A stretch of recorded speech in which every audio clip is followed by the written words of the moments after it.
वसुदेव सुतम देवम कंस चाणूर मर्दनम देवकी परमानंदनम कृष्णम वंदे जगत गुरु। जो न कभी हर्षित होता है, ना देश करता है, ना शोक करता है, ना कामना करता है और शुभ अशुभ कर्मों से ऊंचा उठा हुआ राग देश रहित है, वह भक्तिमान मनुष्य मुझे प्रिय है। मुख्य विकार 4 है, राग, देश, हर्ष, शोक। सिद्ध भक्त में ये चारों ही विकार नहीं होते। उसका यह अनुभव होता है कि संसार का प्रतिक्षण वियोग हो रहा है और भगवान से कभी वियोग होता ही नहीं। संसार के साथ कभी संयोग था नहीं, है नहीं, रहेगा नहीं और रह सकता भी नहीं। अतः संसार की कोई स्वतंत्र सत्ता नहीं है। इस वास्तविकता अनुभव कर लेने के बाद जड़ता का कोई संबंध न रहने पर भक्त का केवल भगवान के साथ अपने नित्य सिद्ध संबंध का अनुभव अटल रूप से रहता है। इस कारण उसका अंतकरण राग देशादि विकारों से स्वतः मुक्त होता है। भगवान का साक्षात्कार होने पर ये विकार स्वतः मिट जाते हैं। प्रचलित भाषा में किसी की मृत्यु से मन में होने वाली व्यथा के लिए शोक शब्द का प्रयोग किया जाता है, परंतु यहाँ शोक शब्द का तात्पर्य अंतकरण के दुख रूप विकार से है। साधना अवस्था में भी साधक जो साधन में आगे बढ़ता है त्यों उसे राग देशादि कम होते चले जाते हैं। जो कम होने वाला होता है वह मिटने वाला भी होता है। अतः जब साधना अवस्था में ही विकार कब होने लगते हैं तब सहज ही यह अनुमान लगाया जा सकता है कि सिद्ध अवस्था में भक्त में ये विकार नहीं रहते, पूर्णता मिट जाते हैं। हर्ष और शोक दोनों राग देश के ही परिणाम है। जिसके प्रति राग होता है उसके संयोग और जिसके प्रति देश होता है उसके वियोग से हर्ष होता है।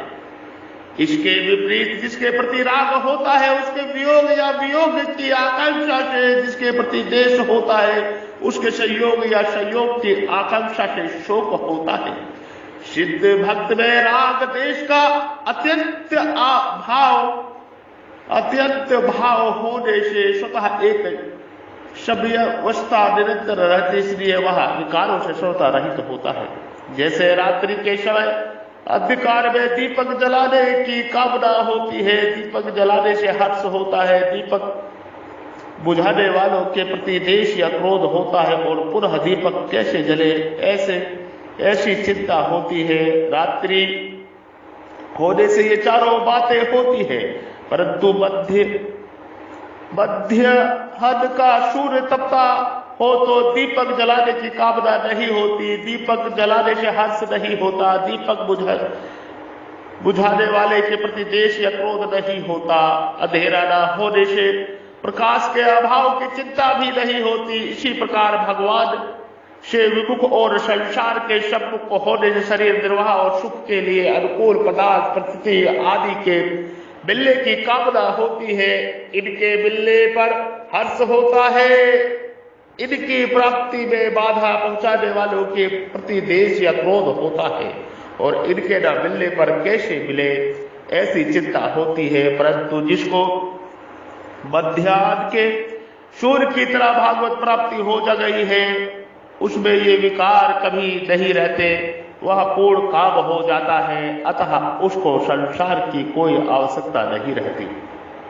शुभाशुभ परित्यागी, ममता आसक्ति और फलच्छा से रहित होकर भी शुभ कर्म करने के कारण भक्त कर्म अकर्म हो जाते हैं। इसलिए भक्त को शुभ कर्मों को भी त्यागी कहा गया है, शुभ कर्मों का भी त्यागी कहा गया है। राग देश का सर्वथा अभाव होने के कारण उसमें अशुभ कर्म होते ही नहीं। अशुभ कर्मों के होने में कामना ममता आसक्ति ही प्रधान कारण है और भक्त में इनका सर्वथा अभाव होता है। इसलिए उसको अशुभ कर्मों का भी त्यागी कहा गया है। भक्त शुभ कर्मों से तो त्याग नहीं करता और अशुभ कर्मों से देश नहीं करता, उसके द्वारा स्वाभाविक शास्त्र विहित शुभ कर्मों का आचरण और अशुभ निषिद्ध एवं काम्य कर्मों का त्याग होता है। राग देश पूर्वक नहीं, राग देश का संसा त्याग करने वाला ही सच्चा त्यागी है। मनुष्य को कर्म नहीं बांधते, प्रत्युत्तर कर्मों का राग देश ही बांधते हैं। मनुष्य को कर्म नहीं बांधते, प्रत्युत्तर राग देश ही बांधते हैं। भक्त के संपूर्ण कर्म राग देश रहित होते हैं, इसलिए वह शुभ अशुभ संपूर्ण कर्मों का परित्यागी है। शुभ अशुभ परित्यागी पद का अर्थ शुभ और अशुभ कर्मों का फल त्यागी भी लिया जा सकता है, परंतु इसी श्लोक में पूर्वार्ध में आए ना हस्ति ना दृष्टि ना सच्चति ना कटाक्षति पदों का संबंध भी शुभ अनुकूल और अशुभ प्रतिकूल कर्म फल के त्याग से ही है।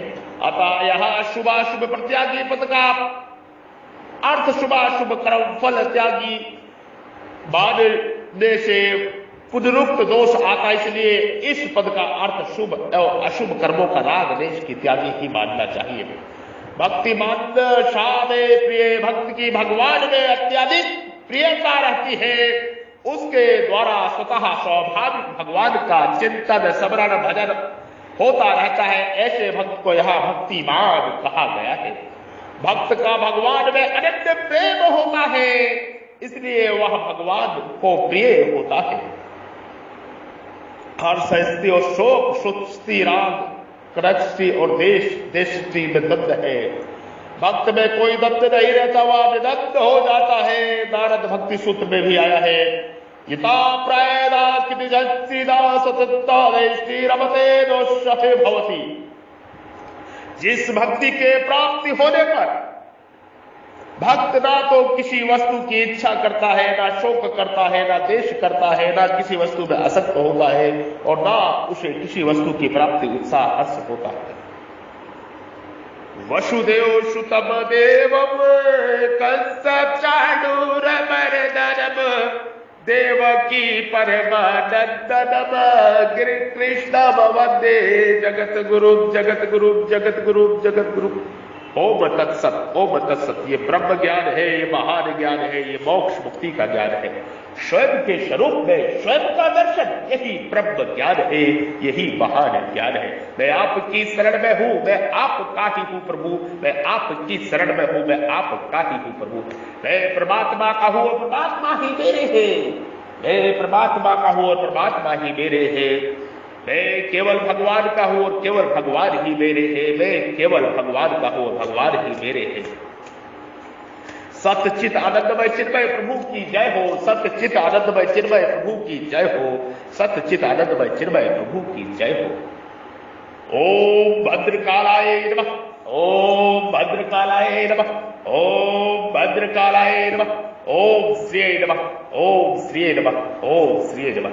गाय गंगा ज्ञात्री जल जंगल और जमीन, इस तरह के बोल प्राण तत्व है, इनका संरक्षण रक्षा आदि सृष्टि आदि सनातन जगत के लिए, संपूर्ण विश्व के लिए आवश्यक ही नहीं, परम परम आवश्यक है। अब ब्रह्म ऋषि महर्षि आचार्य योगी श्री बद्री विशाल महात्मा अवध केसर आप सभी के हृदय रूपी मंदिर में विराजमान परब्रह्म परमेश्वर को प्रणाम करते हैं, नमस्कार करते हैं। कृपया हमारा प्रणाम नमस्कार स्वीकार करें। हमारा संपर्क नंबर है महर्षि बद्रिका आश्रम 9811179477। आप सभी संपर्क कर सकते हैं। गाय गंगा ज्ञात्री जल जंगल और जमीन की रक्षा के लिए, सनातन वैदिक राष्ट्र के निर्माण के लिए, सनातन धर्म प्रचारक और प्रसारक का कार्य हम कर रहे हैं। धर्म गुरु बन के आप सभी सहयोग करें तन मन धन से। जय जय श्री राम, जय सीताराम, जय श्री ओम जय आदि सनातन, जय श्री ओम जय आदि सनातन, जय सनातन धर्म, जय सनातन धर्म, जय जय सनातन धर्म। ओम तत्सत।